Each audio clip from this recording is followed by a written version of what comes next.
So first వీడియోలో నేను గత్తం మట్టి మొత్తం అన్నీ కలపడం అయితే చూపించాను కదా. ఇప్పుడైతే కలిపిన మట్టి మొత్తం కూడా ఒక్కొక్కటిగా బ్యాగుల్లో అయితే వేసేసుకుంటున్నాము.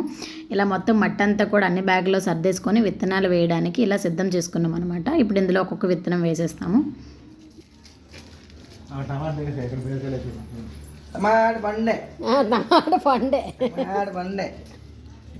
వేస్తాం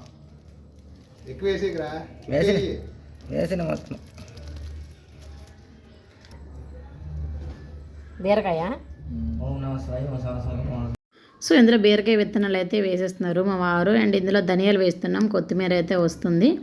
అండ్ ఏంటవి? వంకాయ. వంకాయ ఒక దగ్గర. సో ఈ విత్తనాలు వచ్చేసి పాలకూర విత్తనాలు అనమాట. సో పాలకూర అయితే ఇందులో వేస్తున్నాము. ఇప్పుడు చెప్పదేంటి?